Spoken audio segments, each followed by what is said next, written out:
Yeah, thanks a lot, Hannah, for the introduction. And since you've heard a couple presentations this morning of how VR and AR projects can be realized flawlessly and perfectly, this panel is there to really talk about what has been the epiphany of a VR project and the reality in the VR project. And today I'm very happy that we have three very diverse experts that can not only talk about their vision, but what they've experienced in the product development cycle internally and in collaboration with each other. We today have Markus from AUDI, who we heard this morning, and we've seen where AUDI is going with VR. We have Ola from MediaMonks, who's a VR director for the biggest digital production company in the world, who's going to show a case study as well today. And we have Sven from the Deutsche Telekom, who's tackling this topic from a more strategic side. And to kick off, I'll just let my panelists introduce themselves really quickly and what they feel and think about VR and AR, and then we'll start into the conversation. At the end, I hope we will have time to answer some of your questions that maybe will help you to really understand what it takes, what it needs, what problems to avoid in a VR process. So Markus, take it away. Yeah, I had already the chance to introduce myself a little bit in the first speech, but yeah, a little bit background information. I worked for AUDI since 15 years. I'm an interface designer originally, but I never worked in the design, to be honest. Started in marketing, then I was in electronic development, responsible for user interaction and so on. Yeah, since 3.5 years, I'm still working in this space. And I was VR addicted before, so I was interested in virtual reality since the 90s, first wave. And also in gaming and so on. And yeah, then this was more a private thing, but now I had a chance to bring both topics together. And maybe the story is interesting, but I will talk later how we found VR, how we did the steps then. And yeah, currently I'm happy to have contact with the sector, which is really, how should I say, idealistic and inspiring. If you work for a huge company to have contact with all the people, with all the ideas and dreams. I enjoy that very much. Nice, nice. Yeah, and I was with a company called STOP, stood for Stockholm Post Production. Mm-hmm. We were acquired by MediaMonks in December of last year. Mm-hmm. As STOP, we've done a lot of VR work. I've done VR for about 4 years. After doing all sorts of digital interactive stuff, apps, web, interactive films, things like that. And now I run virtual reality as a business area for MediaMonks. Mm-hmm. I only pay rent in New York, but we have 10 offices around the world, so yeah. I spend most of my time on airplanes and in conference rooms. And for me, I've been interested in sort of immersive worlds forever. As a kid, like role-playing games, started building levels for Doom in 1994. So it's been going in that direction, and sort of serendipitously, suddenly VR was there for real this time, and all the pieces just fell into place. Nice. I'm Sven von Aschwege. I'm running a department in Deutsche Telekom, which is looking after the global partners, and it's part of group innovation. And I don't have a history like my other folks here in virtual reality, like from a long history, but we came across mainly companies like Samsung HTC, who showed us like 2-3 years ago their efforts in virtual reality. And we were thrilled from day one with it. And we brought that all into the company and thought there's potential for Deutsche Telekom. There must be something in there for us to change in the company. So we came across those guys 2 years ago, and we thought we have to bring them to the company, and we have to get something going with them going forward. So that's how we came to these guys. And I can tell you, coming from a company which has just made negative experience with 3D, where we invested a lot in this technology. We made offerings for that technology, but then coming with another technology which for a lot of people seemed to be similar, we had to do a lot of convincing to start with to get going, right? Mm-hmm. Yeah, very interesting. It's good to hear that you guys are VR veterans, and it's interesting to understand that VR, different than what we've seen with mobile. Mobile was new for everybody, right? But in VR, there's been 30 years of research and development on the technological side, on the cognitive side, how we perceive the technology. So for both of you guys, and especially for you, Markus, knowing that, following that as an interaction designer, what was the convincing point? When did you feel that AUDI said, well, okay, now we're getting on board. Like, what was the turning point? Those was a row of, let me say, lucky punches in a row, which made it possible. On one hand, I was, as a private person, one of the Kickstarter backers of Oculus, Nice. of course. Yeah, for sure. I have to. And then I was at a CES 2013, I guess, and I met the Oculus guys there in a hotel room. They showed me the duct tape prototype. I had my first talk with Palmer there, which was really inspiring. This guy, so yeah, crazy in a positive way, so and inspiring. And however, during the talk, we found out that Brandon, the CEO, is also an Audi fan and drives Audi as well. And so I invited those guys to Germany, to Audi. And before I was at this time at electronic development, and I made a one-page presentation, and I had a meeting with the driving heads inside the marketing division. And presented that and said, hey, there's something great coming up. There's huge potential. You should see the prototype, and then you start thinking about. And my luck here was that those guys was addicted and open-minded for new technology, and at Audi in general. So, I don't say that for marketing purposes. It's really Audi loves technology and new technology in general. And also, my section leader was a gamer, or is a gamer, which was not a bad situation to convince him, because he saw the potential if he tried it.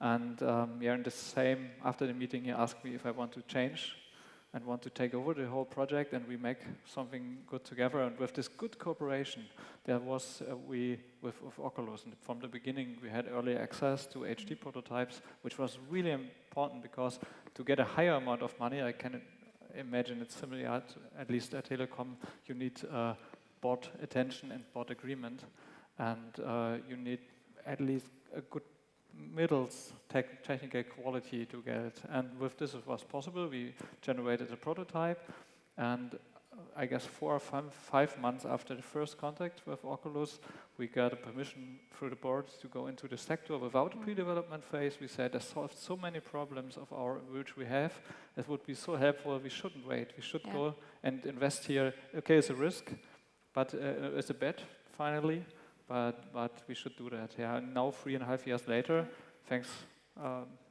Palmer, thanks God as well. Yeah. It comes so, and VR is on a good way, I guess. You said it solved a lot of problems for Audi. What problems did it solve? Yeah, as I mentioned in the presentation in the beginning, at the speech, we have a really huge product palette, and so many models, and more and more complex technology. And there's a need to show it to customers and to excite them. And with VR, is it possible to do it in a really realistic way? And of course, maybe it's a difference if you want to buy a bottle of water or a car. If you want to make this decision for a car, it costs a lot of money, and maybe it's the last decision for the next 5 to 10 years. And so we have to use the best available technology to support our customers. And yeah, VR has this potential. And during the development, we felt more and more there's more than this. It's not only to show cars in a realistic way. We can make so much more things which touch people. And as we discussed before this panel, VR, is this the first? So we are saturated today, all of us. So there's nothing can impress me anymore very strongly, especially from the technical side. But VR was the first technology since 2 decades which was powerful enough to do that, which is able to do that with people and then reach them and impress them. Yeah.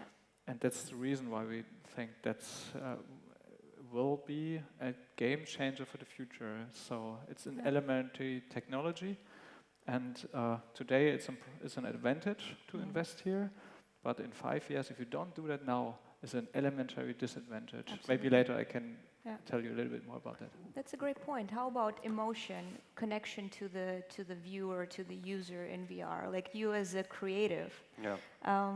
When did it spark that your agency made a business out of it? When your agency started to actively hire, getting the production material, what was the spark? Yeah, so as a digital production company, mostly targeting ad agencies, what we do is campaign-based work. So someone comes with us with a product or a brand or a service, and they want to highlight that in some way. Could be an app, could be a website, could be something else. And we had a project that came around towards the end of 2012, when the first DK1 from Oculus came out in the summer of 2013. So there wasn't really a VR wave. This current VR wave hadn't started. And this project was via director Chris Milk, who's become sort of a poster child for VR. And it was for Lincoln Motor Company, and he wanted to do this sort of circular concert with Beck. And Beck is a friend of his, so he got him on board. And he designed this really elaborate stage where the stage was rotating. The crowd was around the stage in a circle, and that was rotating the other way. And he wanted 3 360 cameras because he had seen that you could film in 360 now. 2 of those cameras should also be moving. And then he wanted omnidirectional binaural audio, so you would be listening in the direction you were looking. Yeah. And all of this should run in a website. And we had about 5 weeks. And we made it. Nice. So from filming until it was live was 10 days. And that was really scary because I don't think anyone else really, when we had a conference call and he mentioned what he wanted to do with audio, I knew enough to know that it was going to be really painful. Some of the others thought, well, okay, there's something with audio. That's not the really important stuff. That'll be solved. They weren't worrying. But that alone was a huge challenge in solving.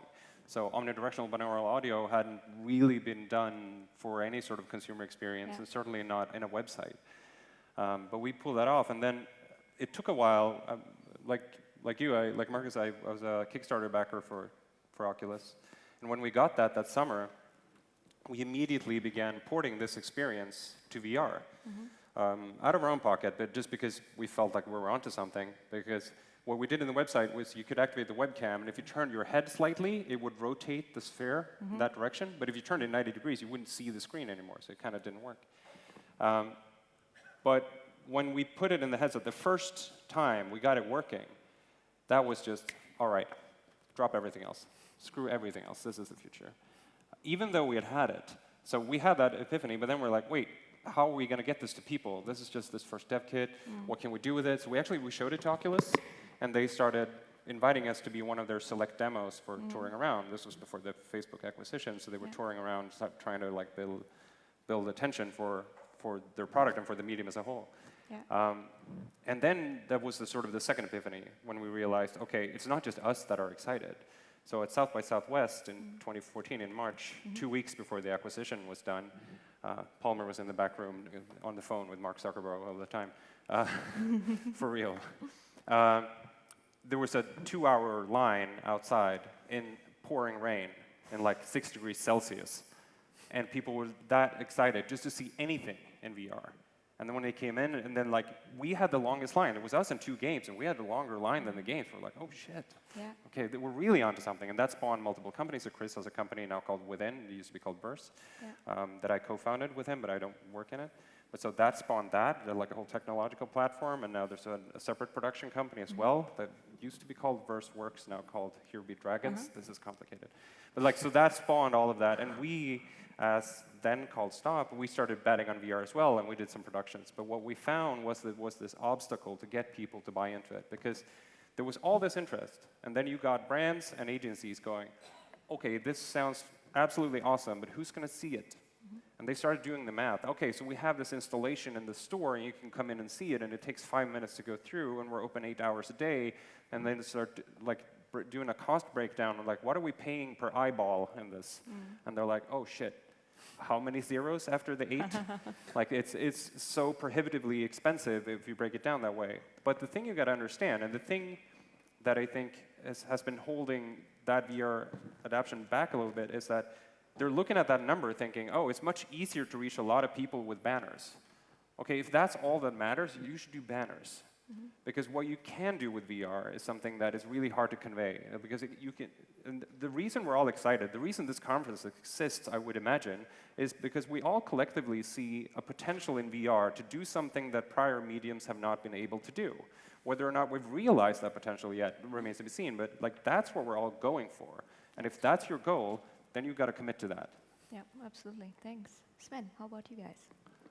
Yeah, for us it was a bit more straightforward, actually, I must say, because when we did the first installation, our premises from HTC VR Vive or also an Oculus Rift, we saw there are two things. Number one, the Oculus and the vision of Mark Zuckerberg is all about communication. So there will be one way of communicating via VR. So I sit in a virtual room eventually with my friends, which are on the other side of the planet, and I interact with them. Mm-hmm. And we thought, oh, communication is our core business. We have to do something about it. We cannot just let that go past us, so we have to do something. So that was the first trigger point. The other one was, you are in this really high-end environment in the HTC Vive, and you see this high-quality content being produced there. And then the first thought is, how is all this content being transported? So you need big, good networks, and you were talking about latency, you need low latency networks. So we thought this also touches our core business. So for us, it was pretty quickly straightforward that we have to do something with it, be it on communication, be it on network side. But that was only the trigger point, because then when we looked into it a bit more, we discovered there are so many things, like the MediaMonks guys talked about shops. We have to do something with our shops. Entertainment. We have an entertainment platform, and we are sure we have to let the people consume VR type of content in one way or the other. So we immediately saw there were plenty and plenty of touch points across our company, and therefore it was not a question if, it was a question how we can take care of it, right? Super interesting. So I like that you talked about sound, and I heard a presentation from Fraunhofer Institute, and he said something cool, like with our ears don't blink, he said, how sound can really make a VR experience beautiful and wonderful, and how can it also destroy it if it's done wrong. So we're talking about our senses. VR gives us this opportunity to activate our, our ears, our eyes, even haptical feedback. And the first time one of our developers put on a VR headset, he said, oh my God, I can build anything. And this is, I think, what deeply motivates the people who are really into VR, that it really triggers our imagination. We can be anywhere, we can be anyone we want. So talking about use cases, for you, you were really down to the use cases, but you being a creative artist and you being a very emotional brand, and you showed us your use cases on the moon, and you told me that AUDI is going to do much more from VR than just sales applications in the future. How did you actually decide for what use case to go first? What were your techniques? How do you work with your teams when you actually decide, okay, this is what we want to prototype, this is what we're going to build, and how is it going to be connected to our business case? How do you get yourself grounded again after this world opening up to us? I guess at our side, we said we don't try to make everything internally. There are specialists over the world which are related to topics and very experienced. As our partners from NVIDIA regarding the visual quality, reflect interface, just to give you an example, Bang & Olufsen, very sound experienced, have really good engineers which helped us to bring it up. And so we had finally a team size was between 20 and 35, depending on the stage of the project, with maybe 5 up to 7 experts from AUDI and experts from other companies. And I guess that's one of the secrets for the success, if I can say it that way, that we mixed from all over the world, I guess, good companies. And there was also one strategic decision. We said, although there is no interaction concept defined, this, I guess, a good example, we are beaming around the current inside. Meanwhile, it's common sense to avoid locomotion and so on. But in the beginning, if we started in 2013, there was no concept available for that. And this is, I guess it was a good decision to bring those companies together. And AUDI said, we don't want to wait until some partners offer us some solutions. We want to push to drive this development. We want to be part of it, of the VR community on one hand, but also to also have maybe an advantage comparing to our competitors or in front of our competitors from the strategical side, and also to understand this medium, the potential of VR in general. And maybe the last thing I want to add here is, if you take a look at the prognosis or forecasts from Goldman Sachs and so on, it's not clear currently if VR is a huge niche in 10 years, or is an elementary game changer. But if it's become a game changer, and the chance is not too bad from my personal perspective, it would be a dramatical mistake if you wait now too long to make the first steps with it, because there's a lot to learn. You need the connections, and I guess for Audi it was a really good decision to start that early. I see it today, it brings us very good context, many experiences, the chance to show also that we try to be part of this movement. And yeah, I guess this is maybe one hint. Look for experts worldwide. Don't try to make everything yourself. Try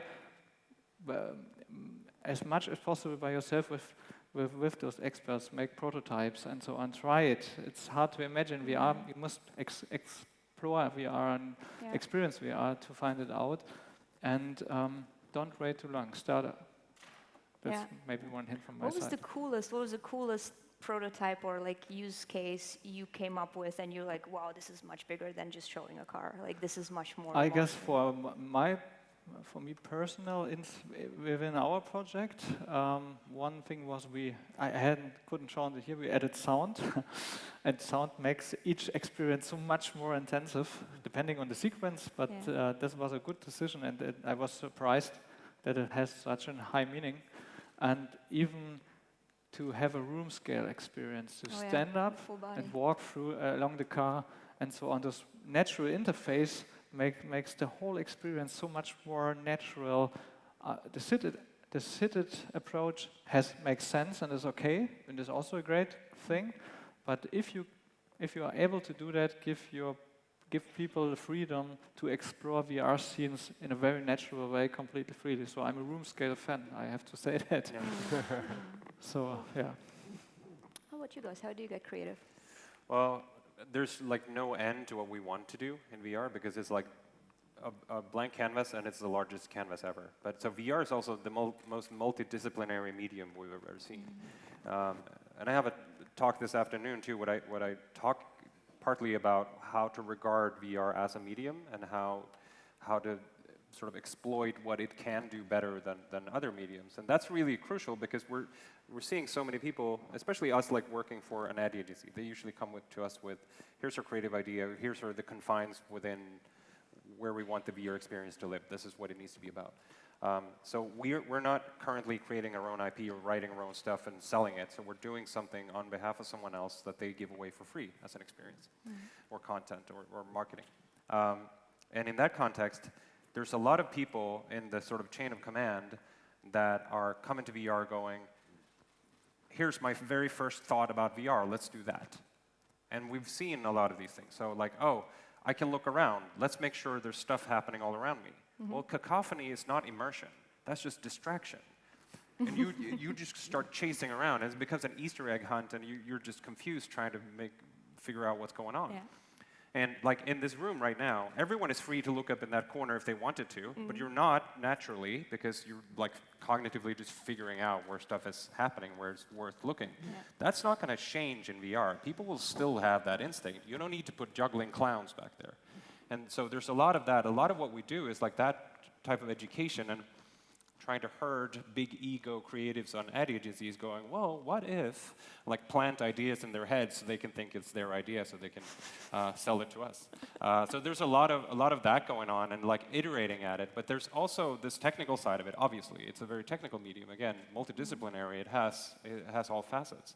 So what we're prototyping mostly is just technological solutions.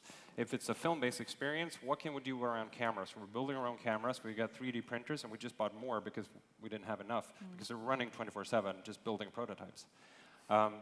And we've got a CNC machine now, so we're machining aluminum in our office. It sounds kind of dangerous, but so there's that part.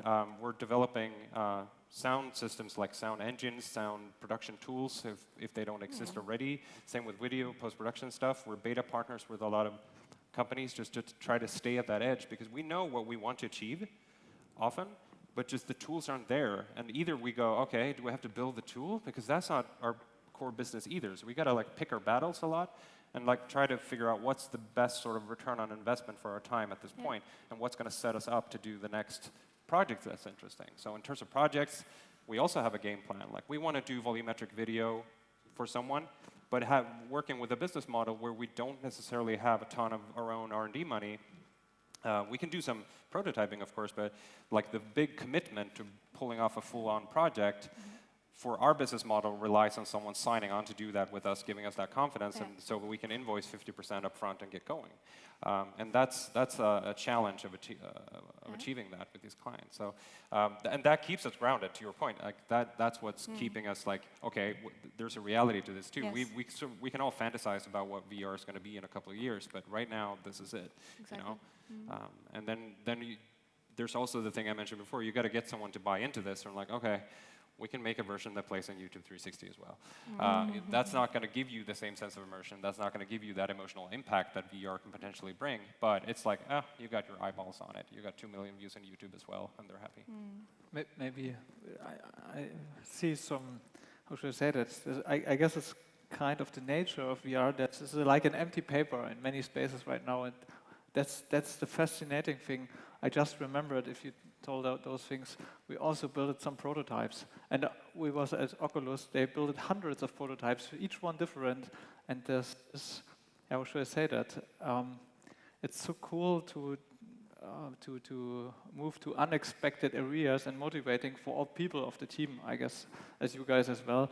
And that's creativity, which you can, how should I say that? You can enjoy this creativity much more than in other fields, and I guess that's a big part of the motivation also. There was no game engine available, as I told before, so we tried to make our own. We have our own remote and so on. This prototyping is, I guess, very, very important in general. Yeah. Nice. How about you, Sven? You had really like fixed use cases in mind already. So how do you decide to go for it in a larger depth strategically? Yeah, we had two things mainly. One is we access and corporate innovation funds. So you can come in our company with some great ideas, and then you can access some funds. You have to convince a lot of people, but once you get at least some money to get started on some kind of projects, right? So it was the first start, and then we had the first task was to show there's a relevance for our network. So it's really things we need to do with the network to optimize it, and we thought, how can we show that in the best way? So we did some brainstorming, and we looked what assets we have in the company, and we came across a lot of what's important. It's a live video, probably, which is probably creating the most traffic. So we looked at the case of a live video. We looked what assets we have, and we had basketball. Bundesliga was one of the assets we have. So we decided to make a prototype around filming a 360-degree basketball game. But we didn't want to just film it and to consume it, but we want to make it, our target was better than live. So we really wanted to achieve a big splash there on that one. And so what we made, we put cameras all over the place, not just like 2 or 3 where you can move around, but we had one next to the 2 coaches, so you could virtually sit with the coach when he, in the break, shows some things. We had a friend calling you, so that there's a communication aspect, and says, come and sit with me here in the audience, and then we could join the one in the audience. You see your friend as an avatar, sit next to him, experience with him together, clap your hands, sing with him, and then you go back behind the basket and you see the ball falling in. So really tried in all aspects of it, and it came from, we wanted to show our network, but pretty soon we discovered, hey, we can do ourselves a lot of entertainment assets and use cases, which we later then can use. So it really started off with a very simple thing. We want to prove our network to, we can offer really good sports live events and go from there and monetize it in another ways. So it was really a good starting point. Having said that, though, it's about, there's always limits to an innovation fund you can have. And you will have a lot of requests after some times where the people come and say, that's fine, it looks all great, but now you have to go to a business case and figure out where's the money really, right? So, and that's now the phase we are into, and so how can we really monetize that? Yes, we spread all over the place. We spread the Gear VR so the people can make their first experience with it. We sell in our shops some things like the guys from MediaMonks, but get penetration in the market and get a really business out of it is still a challenge for us. Oh yeah, absolutely. I think it's really a combination of 2 things. It's everybody thinks about how do we monetize now, but really the question is how do we get user retention? And this is where it comes to playing the clowns over there in the corner. And I think everybody now is focusing on I can be anywhere, I can be there, and things can happen, and I'm in Tahiti, and that's cool, but you have to focus on the you. Like, the person needs to be in the center, because VR is a very egocentric medium, and we're the most important people to ourselves, if you ask yourself. So what's happening to me in the experience? So I think the retention in a VR experience be beyond like putting it on and you see like, ooh, I can see a new car, or you know, and or like I can be somewhere I am not, you know, or I have like low latency. But what is going to bring me back to that? Like, what is going to bring you back to an experience? Just like a good TV show, you know. What is going to keep me in there? Yeah, that's like the elephant in the room right now. Like, we're all here very excited about VR, but do we have something that we just every day we long to get back home and get to be in the headset and be in that experience again? Exactly. Like we long to get back and see how Pablo Escobar fares in season 2 of Narcos. Like, we don't have an equivalent magnetic product for VR yet, and that's a real issue. But that also proves that we haven't reached that potential of VR. And it's a reason why Oculus were so adamant, and John and Carmack specifically, to port Minecraft into VR, because Minecraft has that magnetism already, and that's going to be the gateway drug to get other people to spend a lot of time in it. But what we're seeing now, and I think this is really important, if we're talking about like how to get traction on this, where the money's coming from and things like that, we're heading into the first VR Christmas. In, I guess, 23 days or something, 20, something like that, PlayStation VR comes out. And then they're all out. October 13th, I think, right? Yeah, 13th of October. So then we have PlayStation VR, we have Gear VR, we have Oculus Rift, we have HTC Vive, Google Daydream headsets are coming out. Those are the major ones. They're all going to be out. And how are they going to compete with each other? How are they going to stand out? Well, content. What do you experience in that headset? No one buys a headset because it's like, that feels good in my face. You buy it because of what it can give you as an experience. And these companies aren't going to produce all these experiences themselves. They are looking for production partners. They're going to pay for it because that's their marketing, in part. And that's a really big opportunity, and not just for like unique IP or producing something from scratch. It could also be branded content. And so a lot of people go, well, why would I watch something from a brand in VR? Why would I watch what is essentially glorified commercial? Well, you can also turn it around. Why would I watch something that I have no relation to? Why shouldn't I watch something that I already know? Especially if it's like an aspirational brand. If you are AUDI or some other, like if you're a high-end auto manufacturer or whatever else that is like something you really desire, I would want to like interact with that because that's something I aspire to. If I make toilet paper, maybe I shouldn't promote it in VR because who's gonna, you know. So there's this difference, but so I don't think consumers are necessarily going to shy away from branded content. And that very first thing we did with Beck, together with Chris Milk, that was for Lincoln Motor Company. Almost no one noticed, but there's a car in the background and it's sponsored by blah, blah, blah. And they just put their name on something that was absolutely awesome for the consumer and reaped the goodwill from that. And it's been one of the most talked about early VR experiences there are. Nice. So that also works. So I think for branded content, that's a way, and if you're producing content, that's a way to get it out.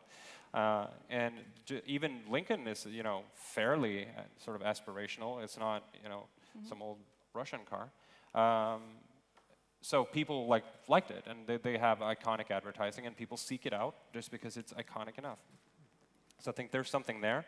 And so VR, however, for us as a production company, is starting to take a step not entirely away from, but into home entertainment. Because that VR Christmas means that we're getting into the home entertainment era of VR. It has been early adapters, enthusiasts, the people that bought DevKit 1, you know. That's been the target demographic, or people who got a Gear VR for free because they bought their Samsung phone on a 2-year lease, 2-year contract.